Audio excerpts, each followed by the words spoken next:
What's up, y'all? It's the theIll4real live from College Park. 301, repping famous last words.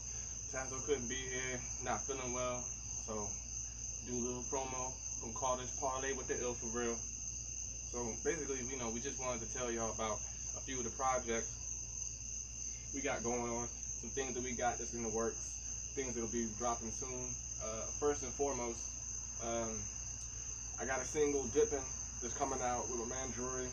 Shout out Drury. It's pretty dope. It's over a little trap type beat.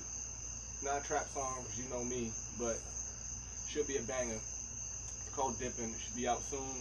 If you guys seen, my social media or whatever, you'll see the little cover art for it. It's a pretty dope track. The footage of it is actually on the YouTube channel. Some of you seen it, some of you haven't. But for those who have seen it, you know that I struggle like shit with that verse. But, at the end of the day, it was worth it. It sounds real fly. So, it's in the mastering stages right now. So I'm hoping within the next couple of days it'll be out for release or whatever. I'll definitely keep y'all posted. Tazo just dropped a feature with Women's in Canada.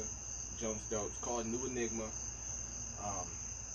It's doing like crazy numbers right now. It's at like 14K, and that's ridiculous. It's been out for about a week now. 14K is sick. So, big up to Women's for putting that together and everything. Big up Taz, of course, he laid his verse down. That joint is dope. It's getting a lot of good reviews or whatever. You can check out womensmusic.com. You can download that song along with Women's other EPs. He's got the New Enigma 1, 2, 3 is on the way. 3 is featuring myself and Taz separately on 2 different tracks. And it's actually back to back. The way he puts his EPs together is real dope. So y'all in for a treat with that one. Try to think what else. Taz dropped or it hasn't dropped yet. He recorded a feature called Fuck Cancer. Basically, it's not really, it's not a gimmick song or anything. It's everybody, has somebody in their family that's passed away from cancer, that has complications, surrounding the disease. So basically, we're just trying to touch everybody that's affecting, It took my grandmother personally. I don't really have a really big family, so, but it did, my grandmother did pass of cancer. And, I know a lot of y'all dealing with some similar situations or whatnot. So this song is basically not so much recognition or, basically we feel the pain, you know what I'm saying? We try to put out music that touches people, I mean, a lot of dudes put out music that doesn't really mean anything at the end of the day. And, we're guilty of that too. We put out music that's just little fuck off tracks. But at the same time, we got things to say. So that should be pretty dope. It's called Fuck Cancer.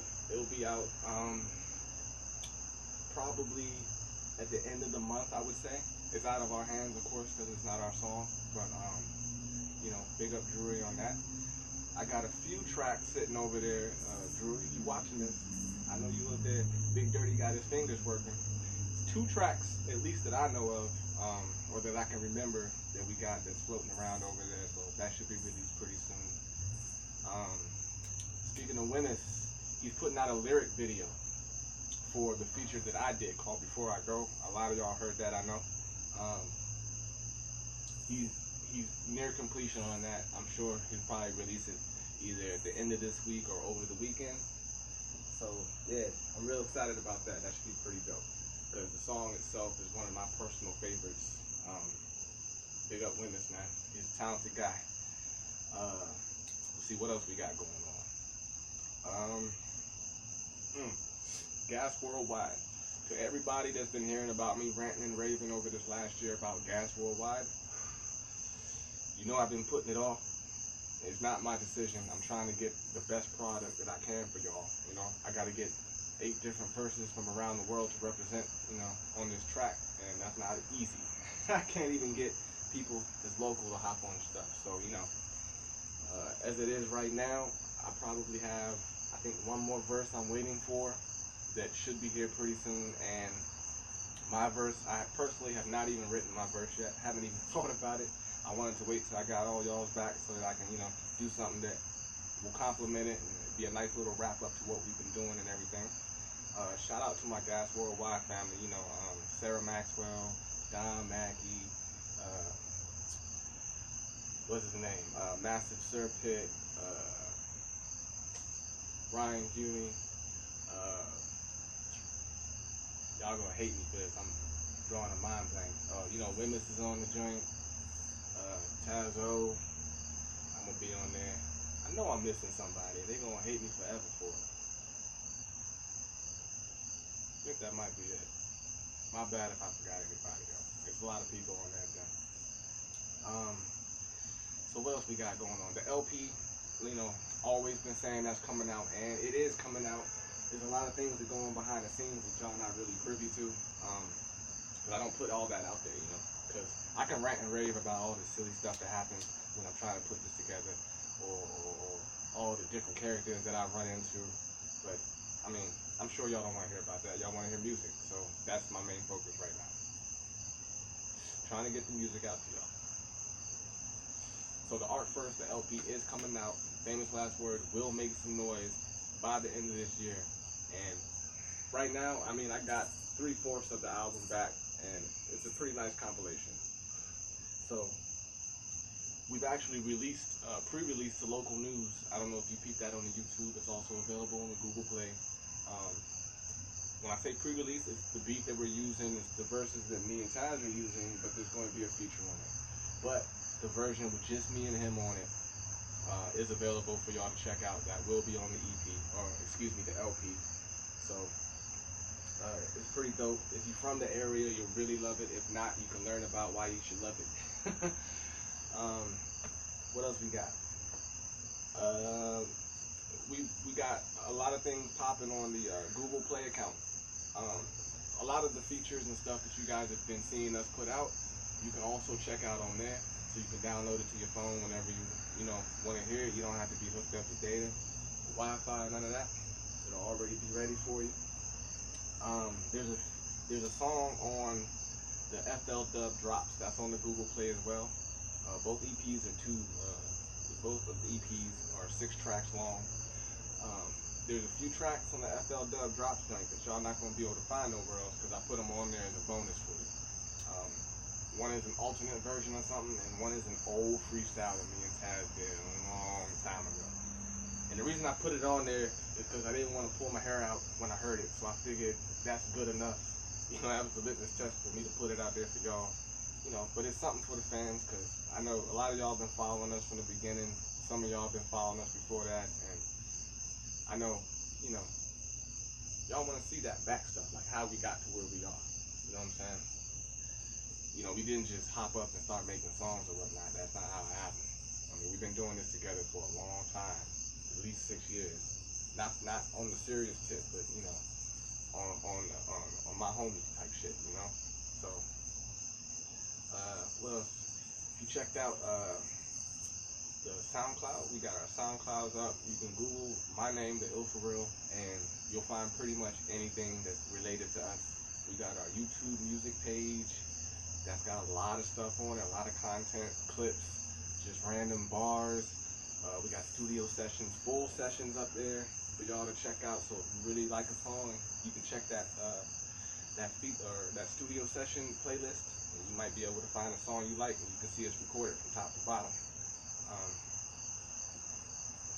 We did a few entries for a Represent contest. And those are uploaded to the YouTube page as well, as well as all the stuff that you'll find on the Google Play. You just won't have it at all times. So, I'm actually going to try to put a lot more random stuff like this on YouTube, just so y'all can see, you know, how people are. Because you hear our music, but a lot of y'all have never seen me in person, have never spoken to me on the phone or none of that, and our only interaction is when you find me somewhere on social media or find my email or whatever, and you hit me up and say whatever you got to say. Might be a couple of words here and there. And believe me, I do appreciate everybody that takes time out of their day to come hit me up and tell me something. Some of y'all just say random shit, which is weird, But I ain't had no negativity, you know what I'm saying? It's always good vibes, and I appreciate that a lot. That's the kind of stuff that makes me want to hop into the studio, you know, at all costs. So, you know, and I really do appreciate all the people that have like legit shit to say. I've had people tell me that hearing our music makes them want to pick their pen and pad back up, and that's better than any compliment that I can get on my bars personally. One reason is because not only did I drop a hot track, and not only did I affect somebody, but I also moved them to do something because they see something that they like, you know what I'm saying? Not that they want to emulate or be me or whatever the case, but they see something and they know they can be great in their own way like that. And in a way, me and Taz or whoever's on the track brought that out of them. So, you know, that's a great feeling right there. I want to say, you know, one of the a lot of people ask me questions in inbox or whatever. I just want to answer a few of them right here. People want to know my influences as a rapper. Like, everybody expects me to say like Bone or Twista or Tech or somebody. Like, I love all those artists, and Bone is my favorite group of rappers out there.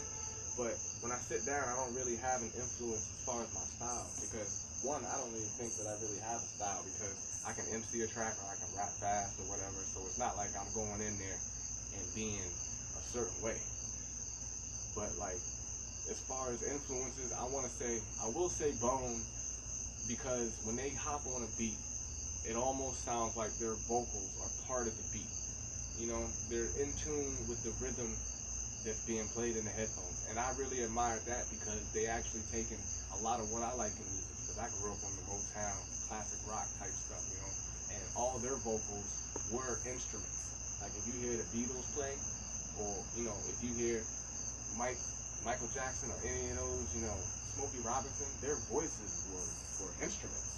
So I'm not saying that I can sing or none of that, but when I hear a beat, I try to make it sound like that beat was made with me in mind, you know?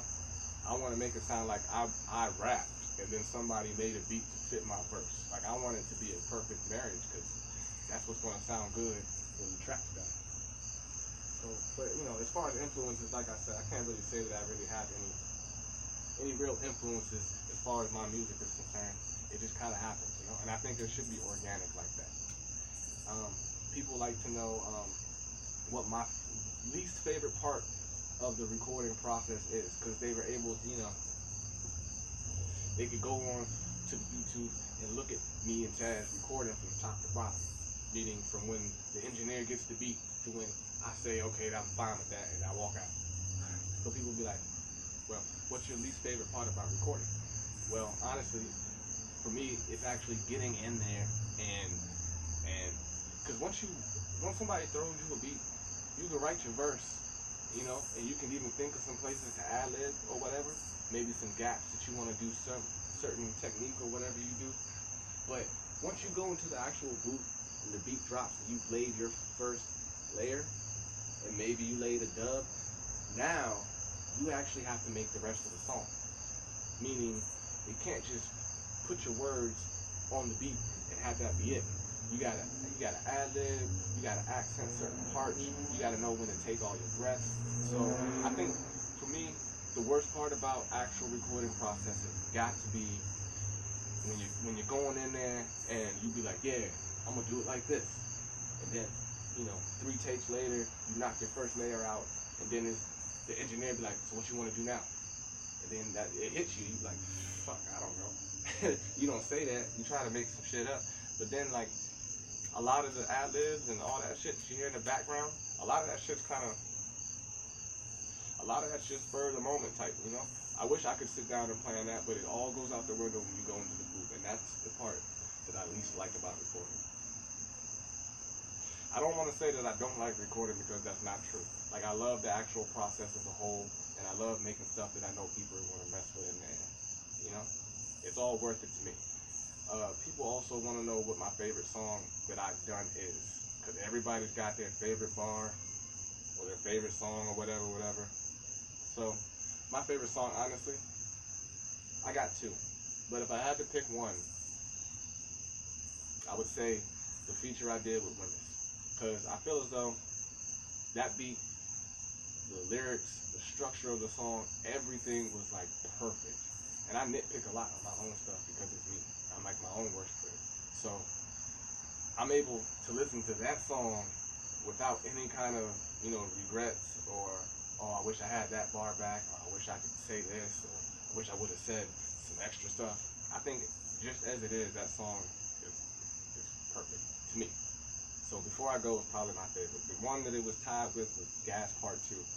And that just holds a whole lot of, that was like our first big song and everything. So that'll always hold a place near and dear. But as far as musically, it's Before I Go. People want to ask me a lot, where did I come up with my name? Because it's weird. And I like it because when you go on Google and you type the theIll4real in, I'm the only thing that comes up. And it's hard to find something. It's hard enough to find like a name that you want to stick with for your entire career. But on top of that, it's almost just as hard for you to type something in Google that nothing comes up. You know what I'm saying? Because there's probably some stuff, but they stretch it. I am the only theIll4real. So the way I came up with the name was I was DJing a set, and I used to DJ, by the way. Nothing big, nothing major. You won't find anything on the internet that's related to me doing that, so don't even look. And this was a long ass time ago, so I probably don't even have it no more, to be honest. But I was doing a little small gig. I only did small gigs. I believe it was a house party, to be honest.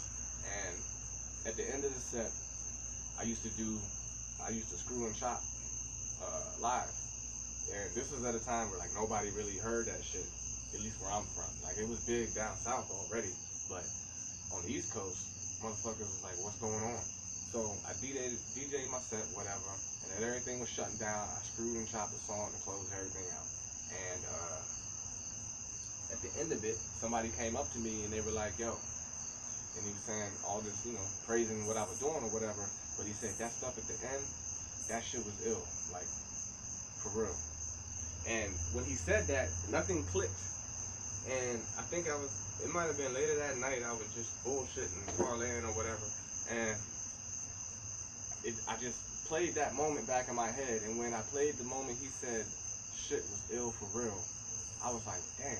And I was already at the point where I didn't want to have my name be something, because I was DJing, I wasn't even rapping. I didn't want to have my DJ name be something that was DJ blah blah blah, because everybody's DJ blah blah blah. So I was like, I'm gonna chop the DJ off and I'm gonna just be something. And fuck around, and it turned out to be theIll4real. Why the? I don't know how that happened. People hate that shit because they feel obligated to say it, but you can call me theIll4real, whatever. I double.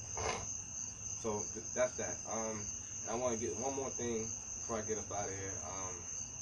The last thing that I wanted to say that people always ask me is,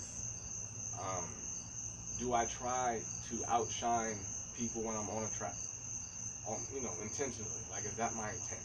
And I say no. Like, well, I always want to outshine what I think I'm capable of. That's who I'm competing against. But to say that I'm trying to outshine other people's verses on purpose, that's not true. I don't do that. Sometimes people real finicky over who they give their verses to, because they be like, oh, they don't want to feel like they wasted their verse or they wasted some hot shit. And the way I see it, I'm like, I got a lot of hot shit to say. It's like I can write you a 16 and you never do anything with it, and I wouldn't even miss it. Like, I wouldn't be pressed to try to put it to another beat and use it again. I'd be like, fuck it, I get a new beat and I write another verse. Like, it's not a big deal to me. I don't understand how people can do that. So, but anyway, let me close this up. I appreciate y'all listening. For all y'all that skipped through this joint, it probably sounded like a lot of random rants, but it's just me speaking to people. I want to do more than just talk on the wax and hit you up with messages and shit on text. Like, I want to be able to talk to you so you can see how I really be in real life, how my speaking voice is, because I know it probably sounds a lot different on the damn songs and all that. So this is me. We're going to do another one of these pretty soon, hopefully at the end of the week maybe, or on the weekend, and when Taz is feeling a little bit better. So we keep hitting you with these joints. As far as new stuff we're trying to get, we have I'm trying to wrap up the LP. I gotta get one more beat, and once that happens, I got 3 songs to record, and then it's finished. The artwork is pretty much done for the album.